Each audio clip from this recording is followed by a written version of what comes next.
The children walk up to the large white wall surrounding the property, looking for a secret exit. They approach an area filled with bushes and green leaves at the back of the manor to try to escape without being seen. The youngest girl is the first to squeeze through, emerging on the other side coughing because of the dust and leaves on her face. Hyun-soo watches everything sitting on the ground, while the older brother asks his sister to make room for the other to pass. The younger brother passes through the bushes right after, complaining heavily about being completely covered in dirt, sore all over. Hyun-soo cries and rubs his eyes, while his little sister laughs at his situation under Yang Hui's watchful eye. Yang Hui extends his hand to help his brother up, teasing that they look like kids who were raised way too sheltered. Hyun-soo complains about using such a dirty passage, but their little sister says she finds it fun, and the older brother laughs at the whole situation. He says he planned the outing because he heard they hadn't been out in months, but the youngest girl asks worriedly if he has money. With a clever smile on his face, Yang Hui builds mystery and prepares to reveal the money he managed to save. He shows a pouch full of coins he secretly took from the invaders the day before, making his little sister excited to buy sweets. Hyun-soo shows concern for the safety of the outing, warning that the county is famous for having dangerous black market gangs.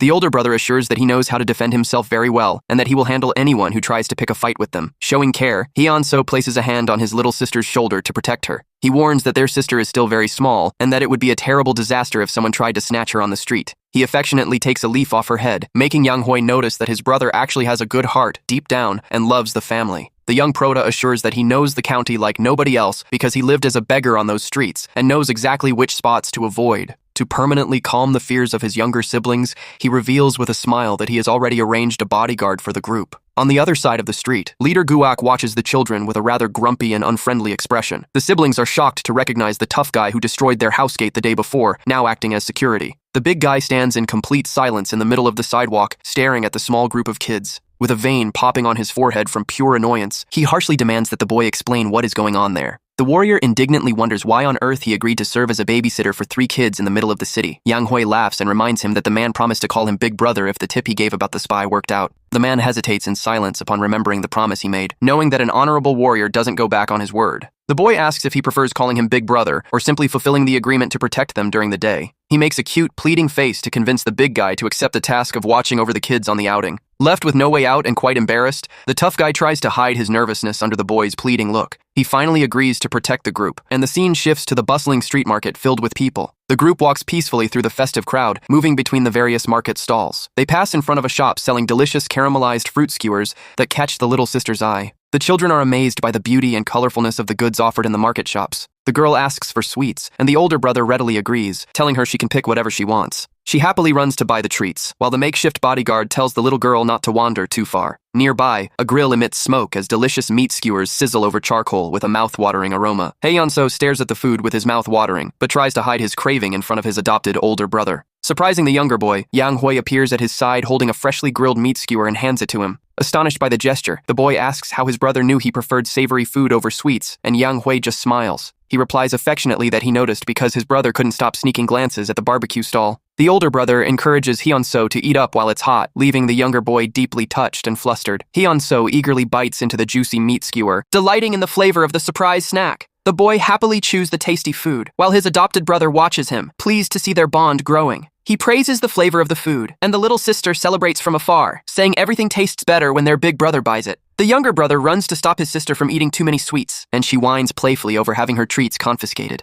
Hyun-soo insists that too many sweets are bad for her health and takes her treats, acting protectively like a responsible brother. Later at the manor, their father discovers the kids' secret getaway and gets extremely furious with their disobedience. The little sister's diary mentions that they had a lot of fun on the trip, but that their father was waiting at home with a stern lecture. However, the diary notes that Yang Hui took all the blame for the disobedience by himself to spare his younger siblings from any punishment. The youngest sister's diary reveals she was secretly relieved thinking she wouldn't be punished, but Hyun-soo surprised everyone by volunteering to take the punishment alongside his brother. The little girl admits in her notes that enduring the punishment handed down by their father was tough, though she keeps a smile on her face. Despite the struggle of being punished on their knees, she concludes with joy that the day out with her brothers was super fun. The scene shifts to late afternoon at the Bayak family manor, showing the entrance of the residents bathed in the soft light of sunset. The twilight sky stretches over the region, accompanied by distant sounds of commotion coming from the surroundings. With a warm smile, Yang Hui appears to meet the warrior, cheerfully calling him Brother Guak, who was peacefully eating a bowl of noodles, nearly chokes in shock and annoyance when he sees the boy suddenly show up.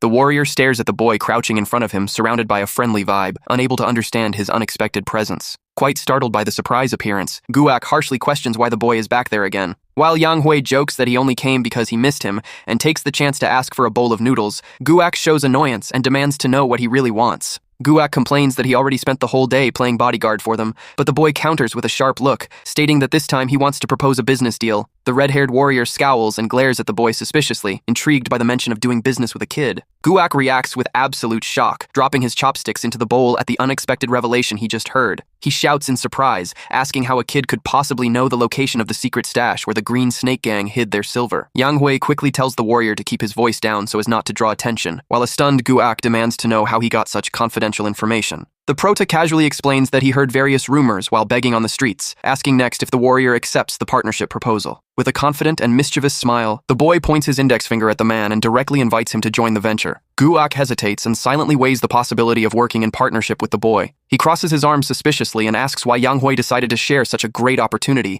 instead of keeping all the profit for himself. Yang Hui warmly replies that he did it because he wanted to get closer to Guak, praising the warrior's stellar character. Guak is surprised and comments that people usually call him handsome, but never of good character, to which the boy counters that his moral nature even surpasses his physical looks. Dropping the playful tone, Yang Hui adopts a serious expression and reveals that he actually heard a rumor about the warrior's personal life. The boy slowly stirs the broth in his noodle bowl before continuing the conversation. With a sharp gaze, the boy mentions the fact that the sixth son of the Red Bridge sect leader doesn't have an official wife. The prota pushes the topic further, noting that despite this, the warrior preferred to take in a concubine first, leaving Guak deeply shaken. A dark aura surrounds Guak, who stands up and calls the boy in a serious, intimidating tone of voice. The red-haired warrior firmly warns that he is far from being a saint when provoked. With an angry face, he makes it clear that his patience with the boy's meddling has reached its limit. Completely unfazed by the threat, Yang Hui just offers a calm, confident smile. The boy asks for calm and suggests the man hear him out to the end, claiming to have the solution to the biggest worry of his life. Yang Hui lays out an important proposal by asserting that he can make the warrior's concubine his rightful wife. The boy speaks with conviction about the woman loved by the warrior, proving he knows his deepest desire. Yang Hui mentally recalls his past life, where Guak's concubine ended up being the spark for a bloody tragedy that devastated the Red Bridge sect. He remembers that the warrior loved her deeply, but the leader of the Red Bridge sect would never accept a former court entertainer as his son's official wife. To expand his influence, the sect leader wanted a daughter-in-law of equal social status, which led him to end his own son's concubine. However, the sect leader failed to notice a crucial detail regarding his son's reaction to that tragedy. The warrior was depicted in absolute despair, holding the lifeless body of his beloved in his arms. Guak's love for her was greater than life itself, and that irreparable loss opened an unbridgeable chasm between him and the Red Bridge sect. That terrible conflict eventually culminated in a massacre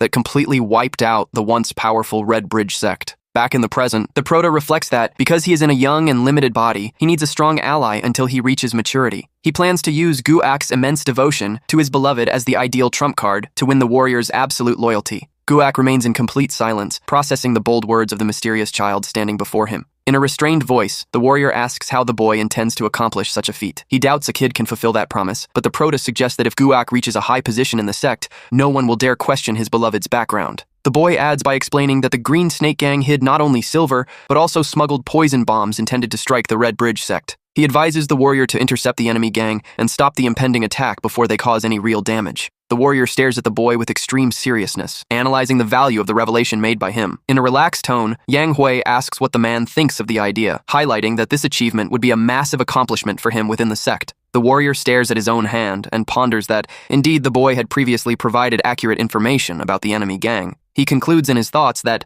being connected to the beggar group, the boy has excellent access to rumors and information circulating in the city. Upon concluding that there is a high chance the boy is telling the truth about the silver stash, Guak decides to accept the proposal, calling him brat. The red-haired warrior firmly warns that he will trust the boy's words just this one time. With a very pleased look, Yang Hui celebrates in a friendly manner, saying he knew he could count on his help. Night falls quickly over the region, revealing a bright full moon among the dark clouds in the sky. The scene shifts to an isolated wooden property, surrounded by silence under the cover of night. 3 men dressed in simple beggar clothes guard the entrance of the place with a very suspicious and alert posture. An unexpected noise puts the guards on high alert, carefully watching the movement around them. One of the lookouts adjusts his headband while watching the quiet night with suspicion. Hidden beside Guak, Yang Hui points to the disguised lookouts and suggests taking care of one while his ally handles the other 2.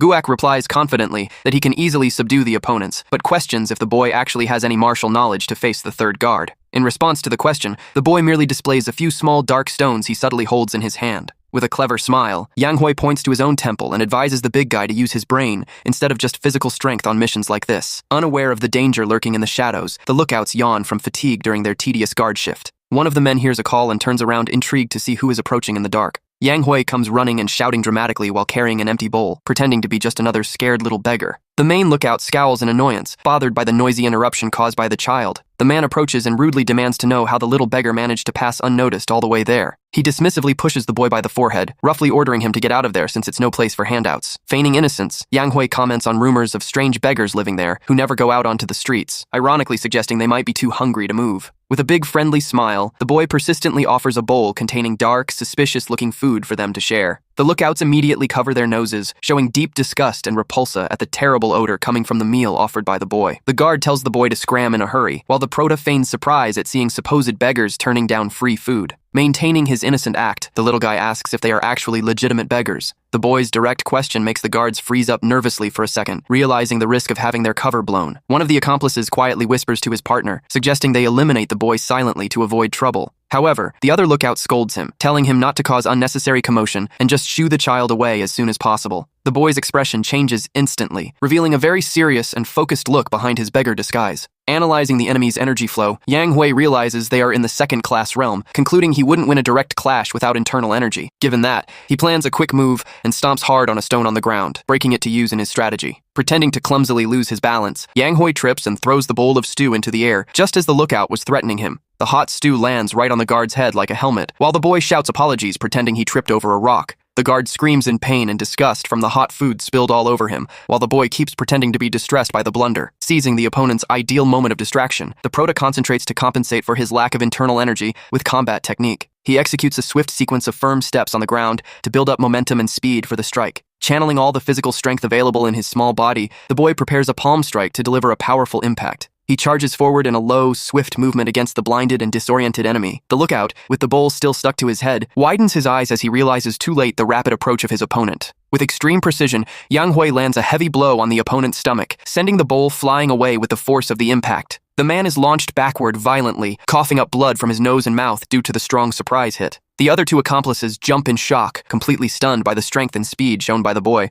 The defeated guard drops unconscious and motionless to the ground, leaving the small prota standing calmly in front of the other two surprised opponents. With a calm smile, the boy asks if they have ever heard of a famous martial maxim. He recites the well-known Murim saying that warns to be cautious around women, the elderly, and children, explaining that underestimating appearances can prove costly. Furious at the boy's attitude, the two lookouts draw their swords and charge, determined to strike him down once and for all. Before they can take a single step, a robust hand emerges from the shadows and forcefully grabs the head of one of the criminals. Guak appears unexpectedly behind the opponents, pinning the enemy and telling him to shut his mouth harshly. Utilizing his immense strength, the warrior slams the two criminals' heads together violently, knocking them out cold instantly. Leaving the enemies unconscious on the ground, Guak walks toward the boy, who playfully praises the satisfying sound of the brutal impact. Giving a thumbs up, Yang Hui praises the warrior's pragmatic conduct and utter lack of mercy shown toward their opponents. As he wipes his hands, Guak thoughtfully reflects on the fact that the defeated criminals belong to the second class, surprised by his young partner's performance. Guak remains intrigued by the boy, mentally asking himself how experienced lookouts could lose to a child, and if he had consumed some rare spiritual medicine in the past. The scene shifts to the quiet exterior of the wooden shed under the dark night sky. The three green snake men who were guarding the place appear tightly bound to one another on the ground, completely subdued. Guak carefully slides the wooden door of the shed, making it emit a quiet creak as it opens. Stepping into the dark warehouse, the two allies encounter several large wooden crates stacked on top of one another. Impressed by the volume stored there, Guak comments on the massive number of crates, while Yang Hui suggests checking the contents quickly. The warrior watches the boy, who walks ahead with a calm and satisfied expression over the success of the plan. The big guy praises his young partner's actions, highlighting the fact that he defeated an experienced opponent so quickly without even having undergone complete formal martial training. He recognizes the boy's extraordinary talent and understands why Patriarch Bayek adopted him, though he thinks to himself that his personality seems to be inversely proportional to his immense skill. The boy excitedly opens one of the wooden crate lids, revealing a bright glow emanating from within. Guak stands jaw-dropped and breaking into a cold sweat as he stares at the glowing contents revealed in the box under the excited gaze of the young prota. The crate turns out to be packed with valuable, gleaming silver bars, leaving the warrior speechless before such immense wealth. He mutters in surprise at the outrageous amount of silver, mentally calculating that even a 50-50 split would yield a massive fortune for each of them. Yang Hui directly proposes that Guak keep all the dangerous confiscated poison bombs, while he will take possession of all the silver found. Guak complains indignantly, stating that wouldn't be a fair split of goods, and that he thought they would split everything half and half, but the boy insists the proposed division is equivalent. Calmly, Yang Hui reiterates the terms, stating that the silver must belong entirely to him, and the poison bombs will be handed over to Guak. The warrior glares at the boy with a heavy expression of irritation and distrust at that unequal proposal. Guak asks if the boy had planned that unequal split from the very beginning, but Yang Hui boldly suggests that there's always the option for the warrior to try eliminating him to keep everything for himself. In his thoughts, Yang Hui reflects that Guak's core nature isn't evil, but that he needs to test the warrior to know if he is truly someone worthy of trust. With his hands extended in a vulnerable posture, the boy directly challenges the big guy, saying he just needs to finish him off right there to take all the wealth without sharing a thing. Guak hesitates tensely at the extreme provocation, while the boy coldly points out that taking the life of a single child would be an extremely simple task for a first-class expert like him. The Prota adds firmly that no one at the Bayak Manor would worry too much about his sudden disappearance. He reminds him that he joined his adopted family only a short time ago, and that they would simply assume he ran away if he didn't return to the manor. The boy asks how the warrior wishes to proceed, leaving Guak visibly tense and uncomfortable facing this test of character. The boy points out with a subtle smile that this would be the ideal opportunity to commit a crime without any personal consequences. A tense silence hangs over the dark warehouse as the two stare at each other beside the treasure chests. The warrior looks at the boy in silence, deeply irritated by the disturbing audacity shown by that child. Guak reflects that the boy acts completely unrestricted, yet at the same time is capable of easily risking his own life as if it were worth nothing. He associates the boy's bold stance with someone who constantly walks on the sharp edge of a bloody blade. That audacity makes the warrior recall the imposing and persistent presence of a legendary lone warrior from the past. He connects the boy's untamable posture to that of a true wandering warrior who bows to nothing. Guak shakes his head to dismiss those thoughts and regain his composure in the face of that absurd situation. The warrior admits to himself that, for a brief moment, the small boy really gave off the same presence as an experienced swordsman who has lived through it all. With a sigh of defeat, Guak acknowledges that he is being completely manipulated by the child's strategies and agrees to yield all the silver to him. He seriously clarifies that, despite belonging to the martial underworld, he has no interest or intention of taking the life of a young novice. He grumblingly adds that ending the life of a kid who keeps calling him brother would give him terrible nightmares at night. Guak agrees to take only the poison bombs, while Yang Hui watches him with a satisfied and relieved expression for having confirmed his ally's good character. As he watches Guak walk away, Yang Hui concludes that, despite belonging to the underworld, he possesses a good heart, which explains why he made every sacrifice in his past life for the woman he loved. Satisfied with the successful loyalty test, the boy forms a small, victorious smirk on the corner of his mouth. Guak glances back, intrigued by the peculiar behavior of his small partner. Yang Hui happily jumps to hug the big guy's arm playfully, teasing affectionately about the warrior's mention of nightmares. The boy playfully asks if Guak likes his presence that much, leaving the tough guy quite embarrassed and complaining about the boy's sudden affection. The next day, the narrative returns to the premises of the Grand Beck family manor during daytime. Beck Murim and manager Han appear with expressions of absolute shock and surprise in front of a wooden crate placed before them. The crate lid is opened, revealing an unbelievable amount of gleaming silver bars that light up the entire room. As manager Han cries tears of joy over the unexpected treasure, patriarch Murim asks in surprise where his adopted son managed to get so much wealth. Yang Hui answers simply that he earned the money himself, leaving his adoptive father and the manager even more stunned for a detailed explanation. The manager grabs the boy's hands, begging to use the sum to pay off his mistress's medical debts and renovate the manor's damaged facilities. Yang Hui tries to calm down the emotional administrator, who cannot hold back his tears facing the family's financial salvation. Patriarch Murim observes the silver treasure with extreme seriousness and deliberation, suspicious of the origin of such a fortune in a child's hands. Bak Murim sighs deeply, massaging his forehead in concern, and calmly orders his adopted son to give him a clear explanation of what happened. Manager Han holds the boy's hands and asks worriedly if he didn't get involved in any dangerous activity, to which the boy calmly replies that the situation was safe. Upon learning that the boy was accompanied by Guak, known as the Blood Blade of the Red Bridge sect, the adults immediately recall that he was the one who destroyed the property gate days ago. Yang Hui offers a slightly awkward smile and begins recounting in detail all the events of the previous night. The table is served with hot tea and a few small traditional pastries during the group's conversation. Sitting before them, the boy concludes his account by stating that a true righteous hero retrieves funds of questionable origin and uses them for noble causes. With a warm expression, he explains that his main intention with this venture was to repay the family's kindness for adopting him as a son. He respectfully asks his father to accept and use the money brought in for the manor's urgent needs and improvements. Bek Murim stares at the boy in absolute silence, touched by the early maturity and sincerity of the boy's words. The patriarch ponders that, under normal circumstances, he should scold him for his reckless attitude, but acknowledges that the boy's nature and capabilities are truly exceptional and far above average for his age. He reflects that it would be wrong to limit the actions of someone so talented just because he is young, stating that even if the Bayek family cannot fully develop his potential, he will never stand in the way of his future. The three continue their conversation at the table, under an atmosphere considerably calmer and warmer than before. The father adopts an attitude of trust and assures the boy that he will not stop him from pursuing his own goals from now on. However, he makes a serious request out of fatherly concern, asking only that the boy promise not to get involved in dangerous activities. Moved by the display of affection and respect, the boy looks back at him and softly calls him father. He reflects that, in both his past life and his present one, the patriarch's sincere feeling of affection and protection remains unchanged. He thanks him from the bottom of his heart for the trust placed in him, to which Murim ponders that, since it was earned by the boy himself, he cannot accept the full amount of silver offered. Murim surprises everyone by suggesting that the boy himself manage half of that fortune, leaving manager Han completely in shock over such a decision. Accepting the task in surprise, the boy mentally considers the huge responsibility of receiving half of the starting capital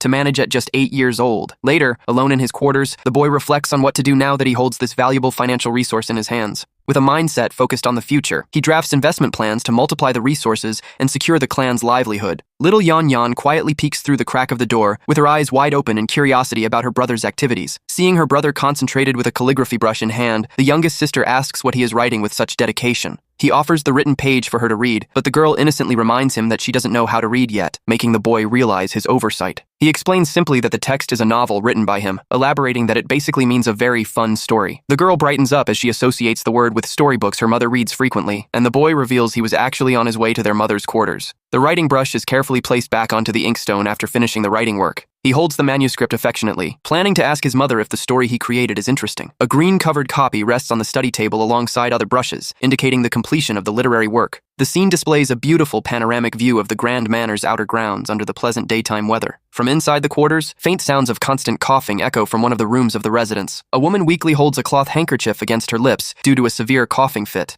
The boy's mother, Jung In-hwa, sits on the bed looking visibly tired and frail due to her delicate health. The boy timidly approaches and announces his arrival, affectionately calling out to his mother from the doorway. She turns around and looks at her son with a tender, surprised gaze at the unexpected visit. She greets him lovingly, while the boy walks toward the bed holding his writings with both hands. When asked about the reason for his visit, he affectionately replies that he came just to talk a little and spend some time with her. The boy looks closely at his mother's pale face, with a subtle sense of concern in his thoughts. He notices the strong smell of medicine in the room and remembers that, in his past life, his mother had an extremely frail constitution and met a tragic, untimely end. Yang Hui recalls that his father did everything within his power in a desperate attempt to find a cure for her illness in his previous life. However, the outrageous expenses of medical treatments caused the clan's debts to rapidly snowball. The continuous debt led to the gradual financial downfall of the Bayak Manor, and after In-hwa passed away, the patriarch became severely ill from sheer grief. Facing this series of family tragedies, Haeon-so strayed from the right path, leading the Prota to conclude that saving the family requires healing his mother first. Firmly, he recognizes that he needs to gather more financial resources to be able to hire the best doctors and acquire proper medications for her. Although he obtained a significant amount from the silver recovered from the criminals, he knows he needs to establish a solid business that brings a steady, reliable income for the family. He breaks the silence and mentions that he learned from his little sister about his mother's love for reading novels, drawing her attention to the papers in his hand. She smiles timidly and says she reads just to pass the time while resting in bed, at which point the boy asks her to evaluate his new creation. He extends the manuscript titled The Bond of Absolute Love, revealing that he wrote the narrative based on various popular stories he heard on the city streets. Extremely surprised by the revelation, his mother widens her eyes and asks if her little son was truly capable of writing a whole novel by himself. With a gentle, confident expression, he patiently waits as his mother begins turning the first pages of his literary creation. In-hwa begins reading through the manuscript attentively, running her fingers delicate and carefully over the handwritten pages by her son. Her eyes widen in complete amazement as she advances through the reading, under the subtle glance of the young writer. Speechless at the first lines of the story developed, she tries to speak, but the boy encourages her to read calmly and asks excitedly if the story is fun. After finishing reading the manuscript brought by the boy, she carefully closes the volume on her lap. His mother shows a radiant smile and eyes shining with joy, clearly having been utterly enchanted by the narrative he created. When asked what she thought of the read, she warmly praises the work, stating that the story is amazingly fun and engaging. She confesses she got so absorbed in the reading that she lost track of time, asking with great curiosity where the boy heard such an original plot. The boy brushes it off with a laugh, explaining he merely put together fragments of stories he heard on the streets, though admitting in his thoughts that he plagiarized a popular work that will be a massive hit 15 years in the future. The Prota recalls that, in his wandering days before regressing in time, reading this kind of popular novel was his only pastime besides exhausting training routines. Having reread his favorite adventure, action, and justice stories dozens of times in his past life, he still remembers every single word of the text perfectly to reproduce it. Mentally, he apologizes to the original future authors for using their literary creations and asks his mother again what she thought of the plot's potential. The boy directly asks if she believes the book has market potential to be sold, leaving her surprised by his early business mindset. Impressed by the maturity and sharpness shown by her son, she lets out a sigh of amazement at that clever earning opportunity. The boy merely forms a subtle, confident smirk on the corner of his mouth, aware that he took the first step toward the success of his business plan.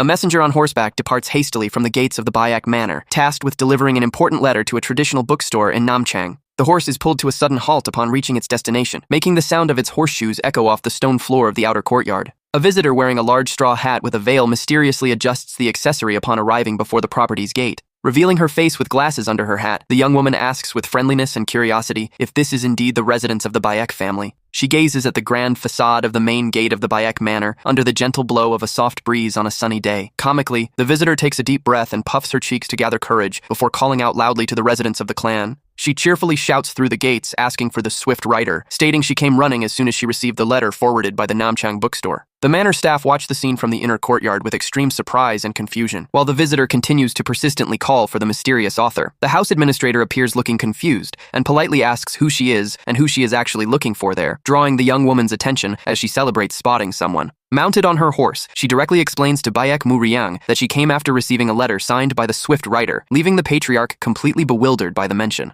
From atop the manor wall, the two brothers spy on the curious commotion down below, unable to understand the peculiar nickname mentioned by the woman. Yang Hui shows a slight look of nervousness and a cold sweat under Heian So's attentive, suspicious glare beside him. As the patriarch watches the staff arguing with the young woman who insists on looking for said writer, the visitor suddenly spots Yang Hui and celebrates, saying he finally showed up. Heian So subtly crosses his arms and directly asks if his adopted older brother got into some kind of trouble again, leaving Yang Hui outraged by the younger boy's dramatic accusation. Heian So counters seriously, pointing out that there hasn't been a single peaceful day in the residence since his brother arrived, demanding he reflect honestly on his recent actions. He recalls that, on his very first day arriving, his brother somehow confronted and got money from Gu Ak, the feared warrior of the martial underworld known as Bloodblade. Heian So adds that his brother also demonstrated extremely advanced and mysterious martial skills, the origin of which he knows absolutely nothing about. He further mentions the huge sum of silver confiscated from the Green Snake Gang days ago, while the young Prota tries to defend himself by saying he merely confiscated dirty money from criminals to use for the family's benefit. The younger boy points out that now his brother even wrote a novel that captivated their mother and sister, asking with deep suspicion if he isn't actually an old monster who regressed into a child form.